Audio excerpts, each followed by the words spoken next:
오늘은 어찌하여 두려워합니까? 라는 제목으로 여러분과 은혜의 말씀 나누도록 하겠습니다. 지난주 우리는 야곱을 향한 하나님의 작전 타임, 우리의 계획보다 크신 하나님의 계획하심을 신뢰할 것에 대하여 함께 나누었습니다. 오늘도 하나님의 그 계획을 신뢰하고 오늘 이 자리에 나오신 줄 믿습니다. 아멘. 예. 또한 우리가 비록 그 계획을 잘 이해 못해서 작전을 따라 잘 움직이지 못한다고 해도 결코 우리에게 선수 교체를 명하시는, 그렇게 외치시는 분이 아니시라는 사실을 통해서 하나님의 작전 타임을 두려움이 아니라 감사와 순종으로 받으시기 바랍니다. 한 주간 동안 혹시 여러분들에게 어떤 일이 있었는지 모르겠지만 그 일들이 하나님께서 여러분들에게 작전 타임을 요청하시고 여러분을 잠깐 멈추 세우시고 여러분의 인생과 삶의 주인이 누구신지를 기억하게 하셨다면 그 인생의 삶의 모습의 주인이 하나님이시라는 사실, 우리의 계획보다 더 크신 하나님의 계획이 있으시다는 사실을 잊지 않으시고 하나님 앞에 서기를 소원합니다. 오늘 하나님께서 우리에게 하나님의 그 크신 계획하심을 통해서 말씀하시는 그 모습 속에서 예수님께서는 과연 어떻게 우리에게 작전 타임을 거셨는지, 구약의 야곱을 통해서 야곱의 인생 속에 작전 타임을 거셨던 하나님께서 오늘은 특별히 제자들에게 예수님이 그 입술로 작전 타임을 거셔서 그들로 하여금 그들의 인생과 삶의 모습, 특별히 제자의 삶이 어떠해야 하는지를 오늘 다시 한번 가르치시는데, 그 말씀을 통해서 우리의 마음속에 다시 한번 위로와 힘이 있기를 소원합니다. 오늘은 특별히 자연 환경의 위기를 통한 작전 타임입니다. 여러분이 본문을 잘 알고 계실 줄 압니다. 풍랑이 일어나고 그 풍랑 속에서 두려워했던 제자들, 그리고 그 속에서 예수님께서 명령하셔서 잠잠하라, 그렇게 바다와 바람을 꾸짖으신 그 사건, 그리고 잔잔한 이후에 그들이 경험했던 하나님의 놀라운 역사, 오늘 이 사실이 우리 가운데 주어져 있는 하나님의 작전 타임임을 기억하면 하나님께서는 이 작전 타임을 통해서 제자들에게 무엇을 코칭하시려고 하셨을까? 특별히 오늘 본문의 모습이 제가 말씀드렸던 23절로 27절의 말씀 앞에 약간은 조금 동떨어진 것 같기도 하고 전체적인 위치나 상황들이 잘 안 맞는 것 같기는 하지만 18절부터 22절까지의 말씀이 있습니다. 그리고 이 말씀의 시작에 그리고 중간 부분에 18절, 예수께서 무리가 자기를 애워싸는 것을 보시고 건너편으로 가기를 명하시니라. 이미 예수님께서 자, 우리 배를 타고 건너가자라고 하고 그 잠깐 사이, 배를 타기 전에 23절에 보면 배에 오르심에 제자들이 따랐더니, 즉 가자라고 명령하시고 배를 타기 그 잠깐의 사이에 두 사람 대화의 내용이 나옵니다. 예수님이 제자들에게 작전 타임을 거시기 전 그 자리에 있었던 예수님을 따르겠다라는 두 사람의 요청에 대한 예수님의 대답입니다. 두 사람이 다 따르겠다고 얘기했는데요, 두 사람 다 전혀 다른 답을 주시는 예수님의 모습을 보게 됩니다. 두 사람이 따르겠다고 한 사람은 서기관이었고요, 또 한 사람은 오늘 본문에 제자 중 한 사람이라고 이야기합니다. 서기관은 선생님이라고 불렀고요, 제자 중 한 사람은 주여라고 불렀습니다. 그리고 그들은 이렇게 이야기합니다. 선생님, 어디로 가든지 따르겠습니다. 한 서기관은 하나님, 예수님, 나는 따르겠습니다 라고 예수님에게 먼저 손을 들어 나도 가겠습니다 라고 이야기합니다. 반대로 오늘 제자 중 한 사람은 주여, 먼저 가서 아버지를 장사하게 허락하소서라고 얘기합니다. 이 질문 속에 예수님께서는 한 서기관에게는 인자는 머리 둘 곳이 없다라고 말씀하시면서 그의 손들물, 따라가겠다고 말하는 그것을 아니, 그건 아닌 것 같은데 라고 말씀하십니다. 또한 제자 중에 한 사람이 주여, 먼저 가서 아버지를 좀 장사하고 그 일을 정리한 후에 오겠습니다. 그걸 좀 허락해 주십시오 그랬더니 아주 단호하게 나를 따르라 라고 말씀하십니다. 오늘 이 이야기가 예수님께서 제자들과 만났을 그 폭풍 앞에 있었던 이유가 무엇일까? 오늘 마태는 이 기록들을 기록하면서 본문의 말씀이 바람과 바다를 잔잔하게 하시는 하나님의 능력을 하나님이 어떠한 분이심을, 예수님이 어떠한 분이심을 우리에게 보여주는 그 장면 앞에 제자들이 또 무리들이 이 일들을 경험하기 앞서서 먼저 생각할 것이 무엇인가 있음을 언급하고 있다는 겁니다. 주님을 따르고 주님과 함께 한다라는 것이 어떤 의미인지를 기억하라고요. 이 말들은 그 자리에 있었던 제자들도 함께 들었던 이야기입니다. 그 자리에 있었던 무리들도 함께 들었습니다.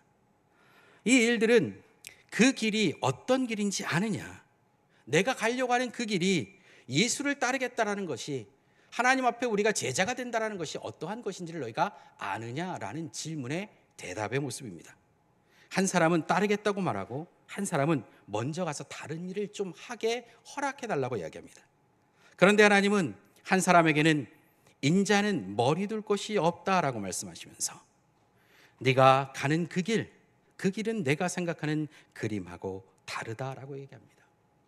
특별히 여기서 인자는 이라고 말씀하신 이 모습은요, 종말론적인 차원에서 유대인들이 이 말을 들었을 때에는 하나님께서 이 땅의 모든 인생들에 대한 그 마지막 때의 모습을, 심판자로 오실 예수님에 대한 모습을 기억할 수밖에 없는 단어입니다. 이 땅의 인간의 모습을 입고 오신 하나님, 그리고 그 모습을 통해서 이 땅의 마지막 때의 심판의 모습, 그리고 그 마지막에 우리가 가져야 될 참된 소망은 어디에 있다? 하늘에 있다. 그래서 이 땅에 뭐 둘 곳이 없다고요? 여우도, 새도, 굴이 있고 둥지가 있는데 인자는 머리 둘 곳이 없다. 물론 이 말은 이 땅에서 살아가는 제자의 삶이 얼마나 어려운지도 이야기합니다. 더불어서 하나님께서 예수 그리스도를 이 땅에 보내시고 그 일들을 우리에게 말씀으로 가르치시고 행하시는 그 모든 일들의 핵심은, 소망이 어디에 있다? 하늘에 있다라는 것을 보여주는 것입니다. 오늘 한 서기관은 선생님 어디로 가든지 따르겠습니다 라고 말하는 이 모습을 통해서 자신 또한 예수님을 따라서 예수님이 경험했던 그 놀라운 역사들을 함께하고자 하는 소망이 있었던 것 같습니다. 우리가 봤던 본문 앞쪽에 보면 예수님께서도 많은 사람을 고치시는 장면이 나옵니다. 이 장면을 통해서 이 서기관은 예수님이 이런 일을 행하시는 분이구나, 내가 알고 있었던 말씀과 율법의 모습 속에서 또 다른 예수님의 모습을 보고 그 모습이 아마 그 마음에 새로워 보였을 겁니다. 지금까지 봐왔던 자신의 신앙의 모습 속에서 이 모습은 뭔가 독특하다라는 걸 생각했던 것 같습니다. 그렇다면 나도 따라가면, 나도 그 길을 간다면 그 속에서 이런 영광, 이런 즐거움, 이런 모습들을 나도 누리겠구나라는 생각을 했던 것 같습니다. 그런데 18절 내용을 한번 자세히 보실까요? 예수께서 무리가 자기를 애워싸는 것을 보시고 무리들이 흥분하기 시작했습니다. 환호하기 시작했습니다. 이런 일들을 바라보고 이야, 정말 멋지다. 이런 상황들이 벌어진다면 당연히 사람들이 모이고 환호하고 그 속에서 뭔가 집중하고, 아마 만약 저 같은 사람이 그런 일을 경험했다면 아마 그것들을 좀 누리고 있지 않았을까요? 어느 정도 적당히 누리면서 그래, 내가 한 일이야, 사람들이 기뻐하고 즐거워하고 감사하는 일들에 대해서 누리면서 있지 않았을까요? 그런데 오늘 예수님은 자기를 애워싸는 것을 보시자 건너편으로 가기를 명하셨다고 이야기합니다. 제자들도 그랬을 겁니다. 예수님 좀 머물러 계시지요. 이 사람들이 환호하고 즐거워하는 이 일들을 같이 좀 즐기시면 안 될까요? 이 자리에 있으면서 그 모습들을 우리가 좀 같이 누리면 안 될까요? 그런데 제자들에게 예수님은 건너편으로 가기를 바로 명하십니다. 그리고 나서 한 서기관이 예수께 묻는 것입니다. 나도 따르겠습니다. 거기도 그런 일이 있지 않을까요? 거기도 그런 사람들의 환호가 있고 거기도 사람들이 모여서 함께 무엇인가를 할 수 있는 놀라운 일이 있지 않을까요? 그때 그 따름의 의미가 무엇인지요? 주님을 따른다라는 것이 이 땅에서의 것들을 추구하고 이 땅의 유익들을 얻는 것이 아니라 온전히 하늘의 소망 것을 기대하고 나아가는 것. 그러기에 이 땅에서는 여우도 새도 굴이 있고 둥지가 있지만 인자는 머리 둘 곳이 없다라고 말씀하신 것입니다.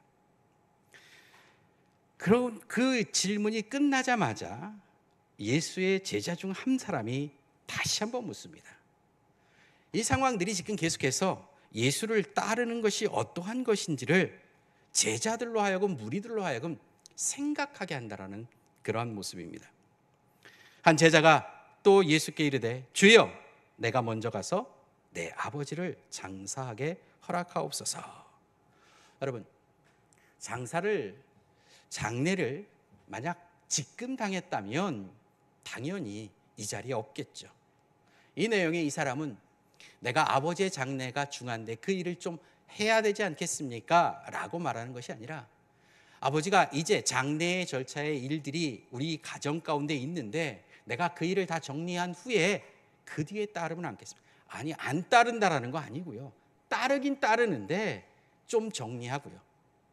일을 좀 하고 나서, 그래도 제가 이제 예수님을 지금 따라가면 얼마를, 어떤 모습으로 살아야 될지 저도 잘 모르겠는데 집안 단둘이는 좀 하고, 남겨진 사람들 어떻게 좀 먹고 살지 내가 좀 걱정한 거 다 정리하고, 특별히 아버지가 돌아가시면 그 일들을 다 정리하고 장자의 고난이나 그 모든 상황들에 대하여 내가 다 허락하고 이 일들에 대하여 마무리한 후에 그때 따르면 안 되겠습니까?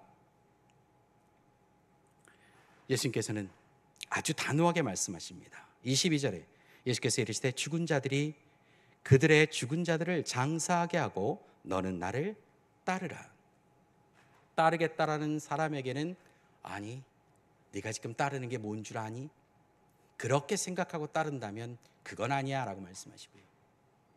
내 일을 좀 정리한 후에 좀 따르면 안 될까요? 라는 사람에게는 아니, 즉시 지금 곧 따르라 라고 말씀하십니다. 이것은 신앙의 길이 차선이 아니라 최우선이라는 것을 말씀하고 있는 모습입니다. 어떤 사람은 이 일을 육적인 일에 미련을 두고 영적인 일을 추구하는데 미온적이고 소극적인 제자의 모습을 말하면서 신앙의 길은 차선의 길이 아니라 최선의 길이다. 우리의 인생의 모습들은 어떻습니까? 예수님을 따른다라는 것이 여러분들에게 있어서는 어떤 그림으로 그려지십니까? 오늘 이 말들을 듣는 제자들과 무리들은 주님을 따르고 주님과 함께 한다라는 것의 의미를 고민하지 않을 수 없었습니다. 배를 타자고 명령하시고 이 두 사람의 질문과 대답의 모습, 그리고 다시금 배를 타자고 얘기했던 이 짧은 순간에 있었던 두 사람과의 대화는요, 주님을 따르고 주님과 함께 한다는 것이 어떤 의미인지를 보여준다는 겁니다. 이후 배를 타고 떠나는 예수님과 제자들, 그리고 마가복음 4장 36절에 보면 예수님과 제자들이 탄 그 배를 따라서 또 배를 타고 따르는 사람들이 있었습니다. 지금의 상황들을 보면 아무 문제 없어 보이는 예수님과 제자들의 동행입니다. 따르는 게 이런 거지. 주님과 함께하는 게 이런 거지. 그래, 하늘의 소망을 두고 가는 거지. 그래, 세상의 것들에 우선순위를 두지 않고 하나님의 것에 우선순위를 두는 거지. 이게 제자의 삶이고 따르는 것이고, 예수님께서는 가자라고, 나를 따르라라고 말씀하시고 건너편으로 배를 타고 가시는 겁니다. 아무 문제 없어 보인다 그랬죠? 네, 여기에 무슨 문제가 있겠습니까? 제자들도 이 말씀을 듣고 그 사람들의 대화를 듣고 그래, 그런 거야. 그러게 그들 누구도 이 질문에 대답하거나 다시금 반복해서 질문하거나 하나님, 예수님께 묻지 않았습니다. 자연스럽게 그들은 이제 가던 길을, 그리고 예수님께서 명령하셨던 대로 배를 타고 오르는 겁니다. 23절에 배에 오르심에 제자들이 따랐더니, 아주 자연스러운 모습이고요, 아주 정상적인 모습입니다. 아무 문제 없이 제자들과 예수님이 함께 움직입니다. 이때 갑자기 이유도 원인도 알 수 없는 풍랑을 만나게 됩니다. 나름 제자들은요, 그래도 물에서 좀 놀아본 사람들입니다. 그래도 좀 자신 있는 사람들입니다. 그러기에 이들은 정말 이 일들 속에 열심히 이 일들을 해결하려고 수고했었을 것입니다. 그럼에도 불구하고 그들의 노력으로, 그들의 수고로 해결되지 않는 상황들을 맞닥뜨리게 됩니다. 오늘 본문에 보면 24절 전반부에 바다에 큰 놀이 일어나 배가 물결이 덮이게 되었더니. 사실 좀 심각한 상황입니다. 아무리 뱃사람이라 할지라도요, 이 정도 된다면, 마가복음 4장 37절을 이 본문 병행 본문에서는 이 장면을 이렇게 표현합니다. 물이 배에 가득하게 되었더라. 물이 가득하게 되었더라. 약간의 과장이 있었다라고 생각한다 할지라도요, 물이 배에 가득하게 됐으면 이땐 끝난 겁니다. 이때는 탈출해야 됩니다. 그 배에 계속 남아있다라는 것은 사실은 죽겠다라는 것, 더 이상 소망이 없다라는 겁니다. 그런 심각한 상황이요. 그런 심각한 상황에서 주무시는 예수님은 뭘까요? 예수님의 명령에 따라서요, 예수님과 함께 했음에도 불구하고요, 뭐가 문제였던가요? 뭔가 명확한 이유로 어려움을 만났다면 나름대로 고민하면서, 이 어려움이 어디서부터 시작됐지? 이 일이 어디서부터 출발한 거지? 이 문제의 해결을 어디서부터 해야 할까 고민하는 거예요. 아마 어려움을 만난다면 그 이유를 찾아서, 그 문제를 찾아서 하나씩 해결하려고 노력할 겁니다. 그런데 예수님과 함께 예수님이 명령하셔서 가는 이 길에 도대체 무슨 문제가 있는 걸까요? 주님의 뜻을 어겨서요? 가지 말라고 한 것도 아니잖아요. 예수님께서 명령하셔서 그들은 배를 준비했고 예수님과 함께 그 길을 가고 있었는데요.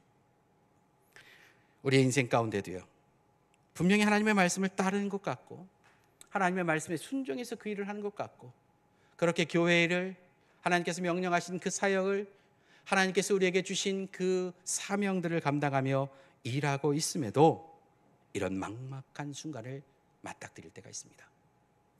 제자들도 이 상황 속에서 도대체 무엇을 어떻게 해야 할지 모르는 상황이에요. 여기서 우리는 예수님께서 제자들에게 작전 타임을 거시는 모습을 보게 됩니다. 이 상황을 허용하시기까지 하면서도 이들을 가르치시려고 하시던 예수님의 모습이요. 뒤에 다시 한번 살펴보겠지만 물이 가득해서 잠길 정도가 됐는데 주무시고 계시는 예수님의 모습이요. 뭔가 이상하지 않나요? 항상 우리의 인생과 삶의 모습 속에 즉각적으로 반응하시는 분들입니다. 우리는 우리의 작은 신음에도 응답하시는 하나님이라고 이야기합니다. 그분은 눈동자와 같이 우리를 살피시면서 우리의 모습들에 관심 가지고 계십니다. 여러분이 여러분의 자녀들에게 항상 시선을 집중하고 그 모습 속에 필요한 것들을 채우고 그 가운데 함께 사랑을 나누는 것처럼요. 그런 예수님께서 왜 제자들이 고생하는데 그들이 예수님 깰까 봐 조용조용하게 그렇게 그 일들을 했을까요? 주무시는 예수님 깰까 봐 그들이 그렇게 했을까요? 아니요, 분명 그 가운데 잠을 주무시고 계시는 예수님, 제자들의 눈에는 그저 잠을 자는 것처럼 보였지만 결코 주무시지 않으시다는 것 우리는 잘 알고 있습니다. 그렇다면 예수님께서 왜 이 상황을 그대로 내어버려 두시고 허용하시고 그 모습 속을 그대로 제자들이 감당하게 하셨을까요? 오늘 그 모습은 앞에서 살폈던 18절로 22절에 있는 말씀, 그 두 사람과의 대화를 통해서 예수님을 따른다라는 것이 무엇이고 예수님과 함께 한다는 것이 무엇인지에 대한 하나님의 특별한 작전 타임, 그들이 이 자연의 환경 속에서 그들이 어찌할 바 없는 상황 속에서 스스로 생각할 때 절망 가운데 우리가 이제는 더 이상 소망이 없다라고 말하는 것에서 진정으로 너희가 예수를 따르는 것이, 주님과 함께 한다는 것이 무엇인지를 알려주시는 하나님의 독특한 방식, 그 작전 타임의 모습인 것입니다. 물론 하나님께서 이 풍랑을 일으키신 것은 아닙니다. 잘 알다시피 여러분, 갈릴리 바다는 낮과 밤의 기온차가 심해서 이런 풍랑들이 밤에 자주 일어났다고 합니다. 그러기에 밤에 배를 띄우는 것에 대하여 쉽지 않은 것들이었고, 가로질러서 건너간다라는 것들은 얼마나 위험성이 있는지 뱃사람들이라면 충분히 알 수 있는 내용입니다. 그럼에도 불구하고 예수님께서 가자고 말씀하셨고 예수님이 함께 하셨기에 이미 다른 것들을 통해서 하나님의 능력을, 예수님의 능력을 경험했던 제자들의 입장에서는 아무 문제 없을 거야, 당연하지, 이렇게 가고 있는데 뭐가 거치는 게 있을 거야 라는 생각을 가졌었겠죠. 그런데 오늘 그들이 만난 풍랑 속에서 그들이 어찌할 바 모르고 당황스럽게 그들이 이리저리 움직일 때, 그리고 결국에는 주무시고 계시는 예수님을 깨우면서 죄여, 죄여, 우리가 죽게 되었나이다, 우리를 구원하소서라고 하는 제자들의 모습입니다. 그리고 나서 예수님께서는 즉시 그들에게 이렇게 말씀하십니다. 우리 26절 같이 한번 읽어보겠습니다. 시작.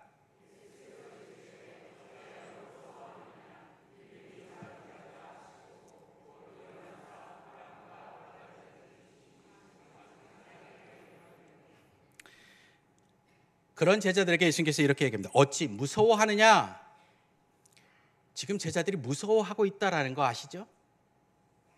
자신들이 어떻게 해야 될지, 나름 자신들이 자신 있는 전문 분야였는데도 불구하고 그 분야에서 막혀서 해결할 수 없는 상황들을 맞닥뜨리게 된 제자들의 모습입니다. 당연히 무서워할 수밖에 없죠. 두려워할 수밖에 없죠. 배가 물이 가득해서 이제 가라앉으면 우리는 다 끝나는데 라는 생각을 가졌으니까요. 그런데 예수님께서 이렇게 얘기하십니다. 어찌하여 무서워하느냐? 무서워하는 건 책망받을 만해요. 그런데 예수님께서 믿음이 작은 자들아 라고 얘기합니다. 믿음이 작은 자들아. 다른 본문에는 어찌 믿음이 없느냐라고 책망하십니다. 아니, 도대체 여기에 믿음이 어디 있고 무엇은 믿음을 보여야 하는 건가요? 왜 예수님께서는 제자들에게 무서워하는 것들에 대하여 책망하실 뿐만 아니라 그 책망, 그 무서워함에 대한 원인을 너희들이 지금 그렇게 우왕좌왕하는 그 모습들, 두려워 떠는 모습들이 무엇 때문이라고 말씀하시냐면 믿음이 없기 때문이다 라고 얘기합니다. 예수님은 제자들이 막막해하는 이 상황, 이 모습을 믿음의 문제라고 얘기합니다. 이들이 두려워했던 이유가 무엇이고 무엇이 어떤 말과 행동이 믿음이 적음을 드러낸 건가요? 오늘 이 대화 속에 예수님이 이 제자들과의 대화와 제자들이 움직였던 그 상황들 속에서 오늘 우리는 그 모습을 좀 하나씩 살펴보면서 그 속에서 그들의 행동과 그들의 말들이 무엇에 대한 믿음, 어떤 믿음이 없는지, 작은지를 함께 좀 살펴서 반면교사를 삼으려고 합니다. 반면교사 하니까 이런 얘기가 생각이 나네요. 제가 국어교사는 알고 수학교사는 알겠는데 반면교사는 무엇을 가리키는 교사인가요? 안 웃으시네요. 우천시 얘기는 아시나요? 우천시 얘기?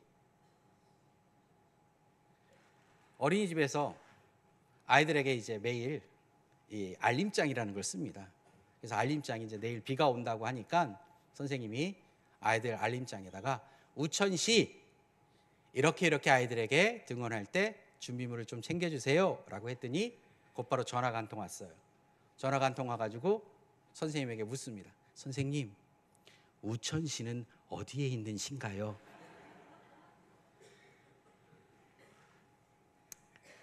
반면교사 할 때 이렇게 웃으셨어야 되는데, 또 설교 다 끝나고 나면 생각나는 건 우천시, 이것만 또 생각하시지 마시고, 자, 다시 한번 마음을 모아서요, 제자들의 행동과 마음을 하나씩 살펴보면서요, 그들의 행동과 그들의 마음을 다시 한번 좀 오늘 예수님께서 어떻게 얘기하시는지 그들의 모습들을 통해서 우리가 반면 교사를 좀 삼으려고 합니다.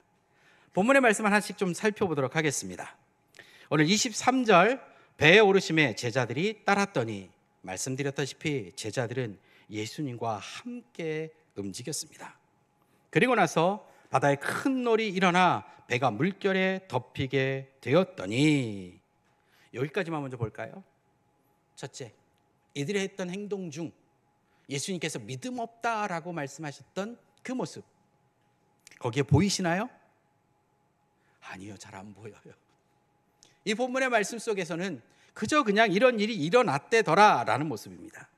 그런데 좀 이 본문의 말씀을 조금 확장시켜서 여러분의 거룩한 상상력을 통해서 그 바닷속에서 그 배 안에서 이 문제를 해결하려고 애쓰는 제자들의 모습들을 한번 좀 상상해 보시기 바랍니다. 그들이 오늘 보였던 모습은 그래도 할 만큼은 해봐야지 라는 모습입니다. 배가 물이 다 차기까지요, 그들이 뭘 했을까요? 그들은 풍랑이 일어나는 그 상황 속에서 바람이 이상하네? 아니요, 맨 처음부터 풍랑이 그렇게 일었다면 예수님 갈 때가 아닌 것 같습니다. 지금은 멈추시고 조금 있다 가시죠. 이 상황에 배를 띄우면 어렵습니다 라고 얘기했겠죠. 그런데 배를 띄우고 어느 시간 되니 예수님은 자연히 주무시게 됐고 제자들은 그 길을 계속 가고 있었습니다. 그때 바람이 이상하고 너울이 지기 시작하고 조금 있다간 그 너울이 점점 배 안으로 파도쳐서 들어오는 그 상황들이요. 말씀드렸죠? 나름 이 분야의 전문가들입니다. 그런 그들이 이 상황에 어떻게 대처해야 할지 몰랐겠습니까? 그들은 그 속에서 어떻게 해서든지 이 상황을, 그래도 우리가 예수님을 좀 모시고 있는데, 예수님과 함께 가는데 그래도 우리가 이 문제를 좀 나름 잘 해결해 봐야지 하는 마음이요. 문제가 생기면 어떻게 해야 할까요? 우리는 예수님과 함께 한다라는 말들을 가끔 오해할 때가 있습니다. 예수님과 함께 한다라는 것은 예수님이 나의 필요에 따라서 내가 요청하시면 언제든지 나에게 힘을 주신다, 능력을 주신다, 도우신다, 돌보신다, 인도하신다. 예, 맞습니다. 주님과 함께 하시면 하나님께서는 우리에게 그렇게 하십니다. 그러면 그걸 믿으신다면 어떻게 해야 합니까? 오늘 문제가 생기면 주님께 즉시 나아가는 거예요. 너무 단순한 일이지만 오늘 제자들의 마음들은 어떤 생각이었는지, 분명히 예수님과 함께 있음에도 불구하고 그래도 우리가 할 만큼은 좀 해보자. 예수님이 저기 계시지만, 저기 주무시고 계시지만 우리가 좀 해야 될 일은 해야 되지 않을까? 제자들의 마음에 예수님을 배려하는 마음이 있었을까요? 여러분, 혹시 여러분들이 인생 속에서 이런 문제를 만난다면 여러분들이 혹시 예수님을 배려해서 예수님, 그래도 제가 해볼 만큼은 좀 해볼게요. 예수님, 그래도 내가 좀 내 분야인데, 전문 분야인데 내가 좀 해결할 수 있는 데까지는 해보고 안 되면 그때 좀, 혹시 이런 마음을 가지고 계시는 않으신가요? 여러분, 착각하지 마십시오. 하나님께서 우리에게 원하시는 것은 하나님께서 우리와 함께 계시다고 하는 그 사실 속에 우리가 항상 기억해야 되는 건, 어떤 문제가 우리 인생 가운데 생각하면 어떻게 해요? 즉시 그분 앞에 나아가는 거예요. 그분 앞에 아뢰는 거예요. 그게 우리의 1번의 모습입니다. 여러분, 목자가 양을 돌보는 겁니다. 아시죠? 목양이라고 하는 거, 목회라고 하는 거예요. 그래서 잠언 27장 23절에 내 양떼의 형편을 부지런히 살피며 내 소떼의 마음을 두라라고 말합니다. 이게 목회자들에게 주는 거예요.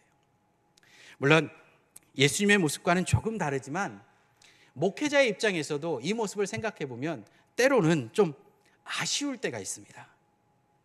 무슨 말씀이냐면, 목사님 바쁘신데. 제가 가끔 주일날 전화를 해요.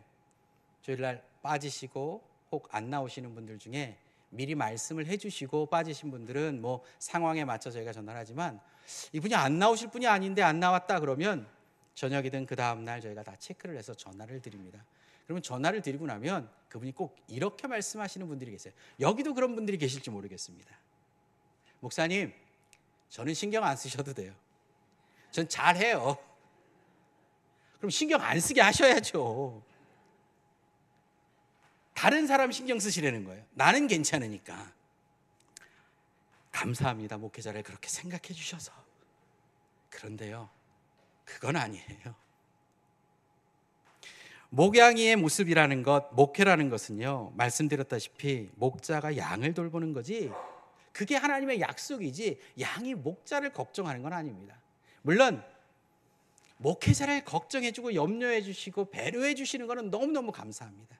그러나 하나님께서 말씀하신 것은 양을 돌보는 거예요. 그러기에 여러분들이 항상 하나님 앞에서 함께 하신다라는 말씀을 오해하고 착각하지 마시고요, 즉시 뭐 하라고요? 아뢰라고요. 찾으시라고요. 어디 가시게 되면 미리 연락 주세요. 네. 목회자들이 전화해가지고 아니 집사님 이번 주 안 나오신데 예 어디 갔었어요. 예 물론 뭐 이런 것까지 다 이야기해야 됩니까? 예전에 시골 교회 목회자님들은 그런 얘기까지 하시더라고요. 집에 개가 강아지를 놔도 연락이 온다고요. 목사님 우리 집에 개가 강아지를 낳습니다. 뭐 그 정도는 아니더라도요. 적어도 우리의 모습 속에서 목자와 양의 관계 속에서요. 그 모습을 좀 기억하신다면요. 하나님 앞에서 우리가 예수님 앞에서 주님과 함께 한다는 것이 어떠한 의미인지를 좀 다시 한번 기억하시길 바랍니다. 두 번째로요. 주님, 주무시고 계신 건가요? 라는 질문이요. 아무것도 모르시고 외면하시고 상관없다고 하시는 모습처럼 보일 수도 있다라는 겁니다. 누가요? 주무시고 계시는 예수님. 말씀드렸죠. 그 정도 상황 속에 주무신다라는 건 이건 대단한 겁니다. 우리라면 도저히 잘 수 없는 상황입니다. 물이 가득하여 배가 잠기게 되었는데 그 뱃머리에서 주무신다고요? 여러분, 제자들이 깨우시기 전까지 배 뒤편에서 주무시고 계시는 예수님의 모습을 오늘 제자들이 볼 때는 도대체 뭐 하시는 거지? 안 돌아보시는 건가? 하나님, 내 인생의 이 일들이 지금 여기까지 왔는데 관심 없으세요? 제가 물이 이렇게 가득 들어와서 이런 상황까지 내가 모든 것들을 다 잃을 것 같은 상황 속에 놓여져 있는데 주님 안 돌아보십니까? 시편 121편 4절에 이스라엘을 지키시는 이는 졸지도 아니하시고 주무시지도 아니하시느니라. 이사야 49편 15절 16절에 여인이 어찌 그 젖 먹는 자식을 잊겠으며 자기 태어난 아들을 긍휼히 여기지 않겠느냐. 그들은 혹시 잊을지라도 나는 너를 잊지 아니할 것이라. 내가 너를 내 손바닥에 새겼고. 이게 하나님의 약속입니다. 그런 분이 주무신다고요? 아니요.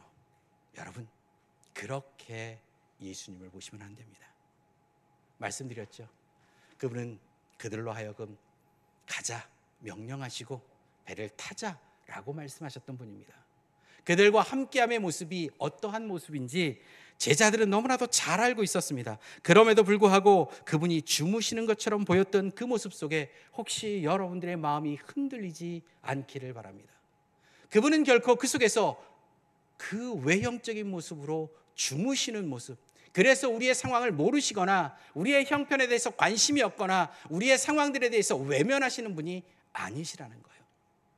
그분의 잠의 모습은 제자들의 반응을 기다렸었던 것입니다. 제자들이 그 상황 속에서 어떻게 하기를 기대하고 소망하셨던 예수님의 모습이요. 이미 배를 타기 전에 제자들과 무리들과 함께 했던 그 이야기처럼 너희들이 바라고 구하는 것, 예수를 따르는 것이, 예수님과 동행하는 것이 무엇인지를 너희들이 깨닫기를, 온전히 알기를 원하셨던 예수님의 모습이요. 그래서 예수님께서는 그 속에서 주무시는 것처럼 보이지만 오늘 말씀처럼 결코 주무시지 않으시고 우리의 형편과 상황을 보시며 즉시 손 내밀어 주님을 잡기를 원하셨던 모습을 우리가 보게 되는 것입니다. 세 번째로요, 주님 이젠 끝인가요? 라는 모습입니다. 26절에 25절이죠. 그 제자들이 나와 깨우며 이르되 주여 구원하소서 우리가 죽겠나이다. 주님 구원해 주십시오. 우리가 죽겠습니다. 이 말의 뉘앙스를 좀 잘 생각해 보셔야 됩니다. 이 뉘앙스가 이제 우리의 형편과 상황 속에서 나 주님 아니면 안 되겠어요. 주님만이 우리의 구원이십니다. 주님만이 우리를 살리실 수 있습니다. 주님만이 답입니다. 라는 그런 뉘앙스가 아니라요. 이렇게 좀 설명해 볼까요? 예수님, 뭐 하자는 겁니까 지금? 아니 따라오라고 말씀하셨잖아요. 아니 우리 인생이 이런 식으로 끝나는 건가요? 주여 구원하소서 우리가 죽게 됐습니다. 이게 좀 짜증도 나고요, 화도 나고요, 말할 수 없는 감정에 많은 것들이 포함되어 있는 그런 말입니다. 아니 주님, 좀 뭐라도 하셔야 되는 거 아닙니까? 절망, 원망, 불평, 분노의 모습들이요. 오늘 제자들의 마음속에는 이미 주님이 구원하실 것을 알고 그분 앞에 구할 정도의 믿음에 있었다면 이렇게 구하지 않았죠. 이미 그 전에 뭔가 일을 했겠죠. 그러나 막다른 골목에서 그들의 외침은 주여, 정말 이게 내 인생입니까? 여기서 끝나는 겁니까? 이제 우리 다 죽는 겁니까? 주님 말씀 따랐는데요. 이 모습이라는 겁니다. 오늘 여러분의 인생은 어떻습니까? 제자들이 그래도 할 만큼은 좀 해봐야지. 주님, 안 돌아보시는 겁니까? 주무시고 계시는 겁니까? 주님, 이제 여기서 끝나는 겁니까? 오늘 이렇게 이야기하는 제자들의 모습이요. 이 모습이 오늘 예수님께서 이 작전 타임을 통해서 제자들의 삶에 너희가 믿음이 없는 모습이 무엇인지를 설명하고 있는 모습입니다. 오늘 우리들의 모습은 어떠신가요? 여러분들 또한 그래 내가 할 만큼은 계시지만 계시면서 제가 열심히 해볼 테니 보시고 필요하실 때만, 혹시 외면하고 계시는 건 아닌지, 아니면 우리가 이제는 모든 것들이 끝났다라는 절망 속에 그렇게 반응하고 계시지는 않으신지요? 만약 그렇다면 오늘 예수님께서 일어나셔서 그리고 어찌 무서워하느냐 믿음이 없는 자들아 라고 말씀하셨던 그 믿음 없음에 대한 모습을 돌이키시기를 바랍니다. 우리가 반면교사를 삼자고 했습니다. 그것이 믿음 없음의 모습이라면 오늘 우리는 그 속에서 어떻게 하나님 앞에 나아가야 할지를 명확히 해야 할 것입니다. 문제가 생기면 즉시 누구에게로요? 주님에게로요. 아무것도 모르시고 외면하시고 상관없다고 말씀하시는 분이 아니라 내가 너를 결코 잊지 않겠다, 너를 내 손바닥에 새기겠다라고 말씀하십니다. 우리가 혹시 절망 가운데 원망하고 불평하고 분노한다면 예수님께서는 그 가운데 우리에게 내가 너의 구원자이니라, 내가 너의 소망이니라 라고 말씀하셨던 그 말씀을 우리는 기억해야 할 것입니다. 일어나셔서 말씀하시는 예수님, 너희들 그렇게 생각했다면 어찌 무서워하느냐, 무엇 때문에 두려워했느냐 라고 말씀하시는 이 모습이요. 그들은 내가 자면서 외면한 것 같아서, 너희들에게 관심이 없을 것 같아서, 최선을 다했는데 별 효과도 변화도 없는 것 같아서, 막다른 골목 같아서, 더 이상 소망이 없어 보여서 절망의 외침으로 주여 구원하소서 우리가 죽겠나이다. 혹시 여러분들도 그런 절망의 외침으로 오늘 하나님 앞에 외치고 계시진 않습니까? 주여 우리가 죽게 됐나이다, 우리를 좀 구원하소서라는 그 대답, 그 질문을 오늘 우리의 삶의 모습 속에서 여러분들도 그렇게 묻고 계시지는 않으신지요? 이때 예수님께서 곧 일어나사 바람과 바다를 꾸짖으시니 아주 잔잔하게 되거늘. 제자들의 이 의문을 단 한마디의 말로 정리하십니다. 무서워하느냐? 어찌 무서워하느냐? 어찌 믿음이 없느냐라는 이 질문에 제자들은 대답할 수 없었습니다. 왜? 자신들의 모습이 어떠했는지를 너무나도 명확하게 잘 알고 있었기 때문에요. 하나님, 우리가 왜 믿음 없는 짓을 했습니까? 무엇이 믿음 없는 짓입니까? 라고 그들은 묻지 못했습니다. 왜? 그들이 보였던 행동들이 주님을 따르면, 주님과 동행하면 어떠한 모습을 보여야 되는지 이미 예수님께서 18절, 22절의 대화를 통해서 그들에게 보여주셨기 때문입니다. 예수님의 이 모습, 이 한마디의 말씀, 바람과 바다를 꾸짖는 이 한마디는 이미 의심과 무서움에 사로잡혀 있는 제자들에게 명확하고 확실한 대답이었습니다. 예수님의 작전 타임은 배를 타고 있는 제자들과 다른 배를 타고 예수님을 탄 배를 따라오던 무리들에게 우리가 따르는 분이 바로 온 우주 만물을 창조하시고 다스리는 분이심을, 바로 그분과 함께하는 것이 이 땅에서 가장 안전한 것임을, 그래서 그들은 이렇게 고백합니다. 27절입니다. 그 사람들이 놀랍게 여겨 이르되 이가 어떠한 사람이기에 바람과 바다도 순종하는가. 예수님을 따르며 예수님과 함께 한다는 것은 단순히 내가 원하고 바라고 기도하는 것을 다 누리고 산다가 아니라, 혹 내가 이해할 수 없고 동의할 수 없는 상황 속에서도 예수님이 바로 이 땅을 다스리는 분이라는 것, 그 능력으로 하나님의 자녀들을 결코 포기하지 않으시는 분이라는 사실을 인정하는 삶의 모습입니다. 설교를 끝마치고 우리가 찬송 432장을 할 텐데요, 432장 찬양 중에 가사가 이렇습니다. 이 풍랑에 배저 항해하는 이 작은 배 사공은 주님이라. 이 풍랑에 배저 항해하는 이 작은 배 사공은 누구시라고요? 주님이시라. 우리 인생의 사공은 주님이심을, 그 주님이 이 땅의 모든 것들을 다스리시며 잔잔케 하실 분이심을 기억하고 사공이신 예수님 의지에서 위로와 힘을 얻는 한 주간 되시기를 주의 이름으로 간절히 소원합니다. 기도하겠습니다. 하나님, 오늘도 우리의 인생 속에 만나는 그 풍랑 속에 혹 우리가 두려워하고 무서워하고 믿음 없는 모습으로 그렇게 있다면, 주님, 다시금 우리 가운데 하나님께서 하나님의 말씀으로 우리에게 말씀하셨던 믿음 없음의 모습을 돌이켜 다시 한번 하나님 앞에 즉시 나아가 우리의 상황을 살피시는 하나님 앞에 우리의 삶을 의탁하고 내 인생과 내 삶의 사공이 주님이시라는 사실을 다시 한번 기억하며 의리하게 하여 주시옵소서. 오늘 우리의 믿음의 결단들을 통하여 하나님께서 제자들을 가르치던 이 말씀을 다시 한번 마음속에 새기고 이 풍랑, 그 풍랑이 있는 세상 속으로 향하는 우리의 모습 속에 위로와 은혜가 되게 하여 주시옵소서. 예수님의 이름으로 기도드립니다. 아멘.